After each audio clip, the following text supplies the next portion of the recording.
Je vais appeler en fait David, qui je sais, lui, est arrivé.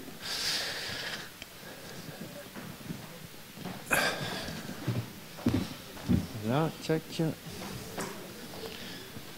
avais été dire. Ok, parfait. Et donc il va nous parler, alors donc une terminologie qu'il a inventée. C'est toi qui l'as inventé, hein, ce mot-là, je crois. Hein. L'approche épidémiologique. Oh, j'arrive pas à le dire. Tu vois, c'est pour ça qu'il faut que tu changes de terme. Il faudra que tu en trouves un autre. En tout cas, sur la maladie thromboembolique veineuse. Merci beaucoup.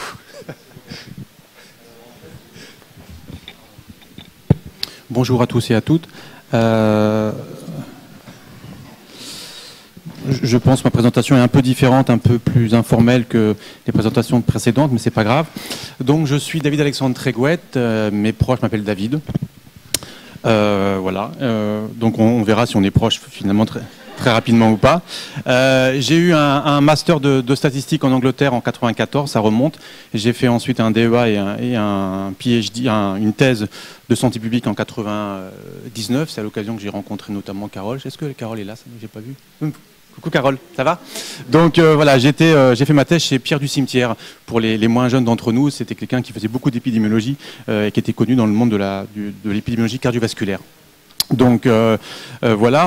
Ensuite, en 99, j'ai fait ce qu'on appelle le service militaire. Il y en a qui l'ont pas fait, je crois. Voilà. Et ensuite, en 2000, j'ai été recruté donc chargé de recherche à l'INSERM de niveau 2 au sein de l'équipe de François Cambien. François Cambien, pour aussi les moins jeunes, c'est quelqu'un qui faisait de l'épidémiologie plutôt génétique, c'est-à-dire qu'il cherchait les déterminants moléculaires et génétiques des pathologies cardiovasculaires. Et il avait un laboratoire donc à Paris où il y avait une composante épidémiologique, une composante statistique avec Laurence Tirette et une composante de biologie moléculaire. Donc j'ai intégré ce laboratoire en 2000, j'y ai vécu, j'y ai fait ma vie pendant on va dire 13 ans.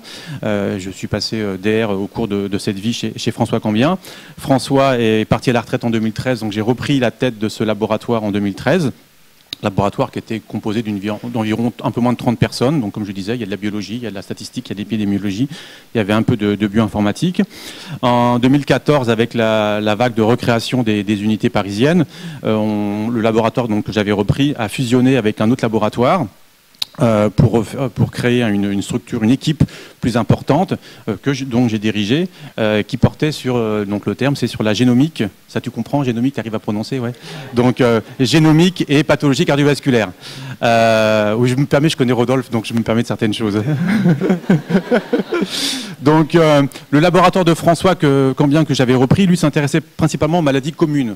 Donc la thrombose artérielle ou veineuse. Alors la thrombose artérielle, on va dire que c'est l'infarctus du myocarde, pour faire simple. La thrombose veineuse, c'est la phlébite, c'est pas très joli à dire, ou l'embolie pulmonaire. Et quand on a fusionné avec un autre groupe, qui était le groupe de Pascal Guichenet en 2014, c'était un groupe qui s'intéressait plutôt aux maladies rares cardiovasculaires, donc les cardiomyopathies, les arythmies, donc tous les troubles du rythme, etc. Et donc j'ai dirigé ce groupe pendant presque 5 ans, là encore, donc de la biologie, des stats, de l'épidémiologie, etc. Et il y a 2 ans, on était dans la réflexion de ce qu'on allait faire en 2019, et j'ai réfléchi moi-même de ce que je voulais faire plus tard, à savoir maintenant. Et je me suis dit, voilà, au bout de 20 ans sur la Petite-Salpêtrière à Paris, il était temps que je change. Et j'ai décidé, en discutant avec différentes personnes, que le BPH, donc Bordeaux, était l'endroit qui me paraissait le plus approprié pour poursuivre mes travaux. Donc j'ai laissé mon laboratoire le 30 septembre à Paris, à un clinicien cardiologue, Philippe Charon, et je suis venu rejoindre le BPH en tant que chercheur INSERM qui faisait une mobilité. Je rejoins l'équipe de Stéphanie Debette, Vintage. Je ne viens pas tout seul, on va dire. J'ai eu la chance que des collaborateurs INSERM qui ont des potes donc à l'INSERM m'aient suivi. Donc il y a Carole qui est là. Carole, fais coucou s'il te plaît. Alors, voilà. Carole, vous ne la verrez pas souvent, c'est pour ça que je lui ai demandé de venir vraiment aujourd'hui, parce que Carole fait partie donc de ces biologistes qui travaillent avec moi, et il n'y a pas de laboratoire de biologie moléculaire ici sur le BPH, et donc en accord avec la direction du BPH et de l'INSERM, Carole est située, va exercer son activité au sein de l'équipe de Thierry Coufinal à Haut-l'Évêque, à Pessac. Donc tous mes travaux de biologie moléculaire, j'en parlerai pas trop, mais j'en fais. C'est Carole qui les coordonne sur Pessac, avec donc Thierry Coufinal et Chloé James. Il y a un postdoc qui va arriver bientôt et qui va travailler avec Carole sur les projets qui dérivent de nos analyses. Il y a Marine Germain-Lambert aussi qui va arriver. Marine n'est pas là aujourd'hui parce qu'elle est en congé parental, mais elle va arriver normalement juin ou juillet prochain pour intégrer donc l'équipe Vintage et mon groupe. Et puis j'ai encore 2 étudiants que j'ai pas lâchés qui sont à Paris, mais qui, comme ils appartiennent à une autre école doctorale, c'est trop compliqué de les faire venir sur Bordeaux, donc ils soutiennent l'année prochaine. Et je viens de recruter récemment une postdoc et 3 autres vont arriver l'année prochaine pour mener mes projets. Alors, quel est mon domaine d'expertise? Alors, au départ, je suis mathématicien. Et puis, donc, j'ai développé des méthodes statistiques pendant les premières années de ma recherche à l'INSERM. Et puis, finalement, en côtoyant les biologistes, les épidémiologistes et en soulevant des questions qui m'intéressaient moi-même, j'ai arrêté un peu de développer des méthodes stats.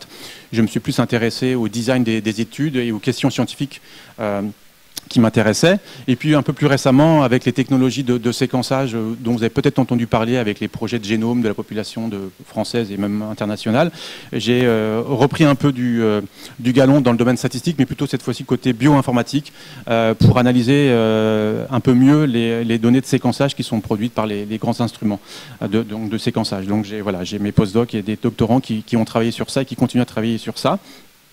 Mais sinon, pendant 10 ans, donc entre 2008 et 2018, ma principale action dans le domaine de la recherche cardiovasculaire, c'était de développer et de mettre en œuvre des stratégies de recherche basées sur toutes les technologies qui produisent beaucoup de données à haut débit.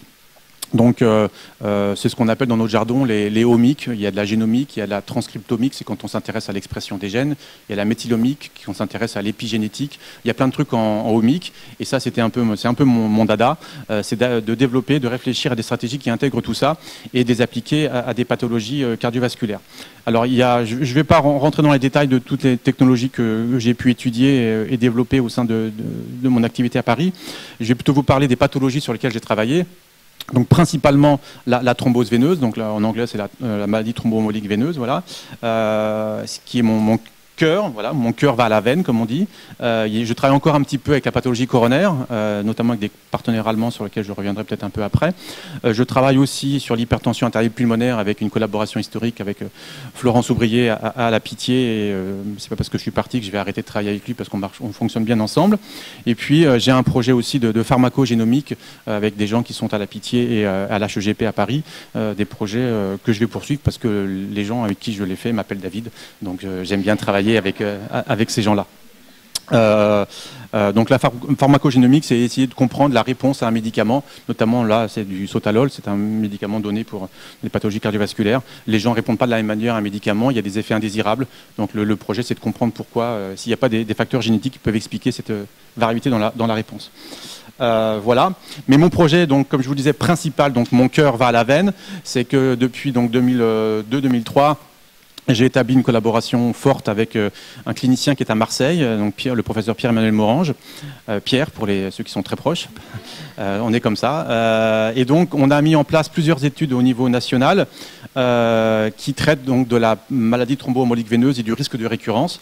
Et pour cela, on travaille sur 4 principales études et stratégies. L'une basée sur la population générale, des patients qui ont des thromboses veineuses inexpliquées aux alentours de 40-50 ans.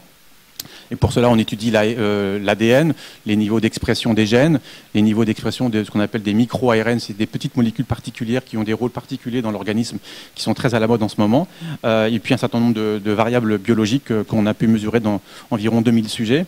On a une étude particulière qui s'appelle Pilgrim, qui est une étude sur le risque de thrombose veineuse chez la femme sous pilule, qui est un problème de santé publique dont on a entendu parler il n'y a pas très très longtemps encore. Donc là, on a principalement une étude basée sur l'ADN et on met en œuvre différentes études pour essayer de comprendre si les variations dans l'ADN peuvent contribuer au risque de thrombose sous pilule chez les femmes. On a une étude plus récente qui s'appelle péage avec des collègues de Saint-Étienne. Cette fois-ci, c'est sur une population de personnes âgées. La thrombose veineuse est une pathologie qui arrive de plus en plus chez les personnes vieillissantes. Et donc là, on a un projet dans un essai clinique où on suit des patients pour le risque de récidive. Les patients sont traités par anticoagulants. Je ne sais pas si vous avez dans vos proches ou vos amis ou vos familles des gens qui ont eu des phlébites, mais en général, ils sont traités pour leur vie, malheureusement. Soit au bout de 6 mois, on arrête le traitement. Ça, c'est une discussion avec le médecin et le patient. Soit ils sont traités à vie. Et il y a un risque de saignement, c'est l'effet indésirable de l'anticoagulant, c'est que certaines personnes, 1 ou 2%, c'est pas beaucoup, mais malheureusement, ils peuvent avoir des saignements très sévères. Donc l'objet de ce projet, c'est de suivre des patients qui ont eu un premier événement, qui sont traités par des anticoagulants, et de voir au bout de 3 ou 4 ans quel est leur risque à la fois de récidive ou de récurrence. Et pour cela, on a de l'ADN, on a de l'ARN, donc on peut mesurer dans le sang total les niveaux d'expression, et on met en œuvre une stratégie pour identifier des biomarqueurs et ensuite passer dans un essai clinique pour voir si on peut adapter la dose ou dessiner à qui on doit arrêter le traitement, à qui on doit le poursuivre en fonction des biomarqueurs qu'on va trouver. Et un autre projet qui s'intéresse cette fois-ci aux maladies génétiques purement, on va dire, mendéliennes, c'est-à-dire que la thrombose veineuse apparaît dans 2 situations, on va dire pour faire simple. Soit vous n'en avez jamais eu dans votre famille, vous êtes le premier, et il y a peu de chances que ce soit un effet génétique très très fort. Soit votre oncle, votre tante, votre frère, vos parents en ont eu. Et donc ça, c'est un design particulier où on cherche des variations génétiques très très rares. Et pour cela, on utilise des technologies de séquençage. Et donc dans le projet InnoVTE qui est supporté par FCRIN. Je suis en charge de toutes les explorations génétiques pour identifier dans des familles où il y a 3 ou 4 apparentés qui ont eu des thromboses inexpliquées, essayer de trouver le ou les variants responsables de ces thromboses, avec donc la mise en œuvre de nouveaux outils bioinformatiques pour essayer de combler les gaps qui existent dans les méthodes actuelles. Et donc ça, c'est mon côté multi-omique, tu vois, c'est plus simple à dire multi-omique si tu veux, mais voilà, l'intégration de l'épidémiologie et des variables omiques, moi c'était l'épidémiolomique. Moi j'arrive à le prononcer, mais il faut qu'on travaille encore plus ensemble et je suis sûr qu'on y arrivera. Au-delà de ça, j'ai une activité aussi importante dans le cadre d'un ABEX national qui s'appelle GenMed, qui est génomique médicale. Là encore, c'est un laboratoire d'excellence qui vise à mettre en œuvre les technologies de séquençage pour mieux guérir les maladies rares. Et donc là, je suis impliqué aussi de par mes compétences, on va dire, en statistique et en bioinformatique. J'ai la poursuite de ce projet sur la pharmacogénétique du sotalol et j'ai la chance d'avoir eu récemment 3 projets européens qui ont été financés dans le cadre des appels d'offres ERA sur la médecine de précision, essayer d'identifier des biomarqueurs qui permettent de savoir qui doit être traité d'une telle ou telle manière. Et donc là, je vais avoir, c'est ce que je disais, les 3 postdocs qui vont arriver avec moi là, en début d'année prochaine pour ces projets européens, principalement sur cette fois-ci, malheureusement, c'est sur la pathologie coronaire, l'infarctus du myocarde, qui est au niveau des décideurs beaucoup plus sexy que la phlébite. Donc là, j'ai plus de chances d'avoir des sous pour mener des projets sur l'infarctus. Et alors, pourquoi l'environnement du pH pour 3 raisons, 4. Il y a une que je n'ai pas indiquée, sur laquelle je vais revenir juste après. C'est qu'en fait, par ma formation biostat, ça me manque. À la Pitié, j'étais quasiment le seul à faire des biostats et je faisais beaucoup de choses pour tout le monde. Et c'était un peu dur d'essayer de faire au mieux avec une seule personne. Pareil pour la bioinformatique. Donc, je me suis dit, il faut que j'arrête de faire tout pour tout le monde, tout seul en tout cas. Et puis voilà, tout seul, on n'y arrive pas toujours très très bien. Il faut mieux s'entourer. Et sur Bordeaux, avec l'équipe d'Hélène, avec l'équipe de Rodolphe et l'équipe de Stéphanie, je pense que c'est un meilleur environnement pour mieux réussir mes projets, qui sont déjà pas mauvais, mais je pense qu'ils peuvent encore acquérir une meilleure qualité. Et puis en plus, je connaissais Stéphanie, je connaissais Rodolphe un petit peu, je connaissais Carole depuis longtemps, et ça n'a pas changé hein, finalement. Et voilà, c'est aussi un point qui fait que je suis venu à Bordeaux et pas à d'autres endroits en France. Et le fait que l'équipe de Thierry Coufinal, qui accueille gentiment mes activités de biologie moléculaire à quelques kilomètres d'ici, est aussi un atout pour mes projets de recherche qui intègrent donc l'épidémiologie et la biologie moléculaire. Voilà, c'est tout. Merci.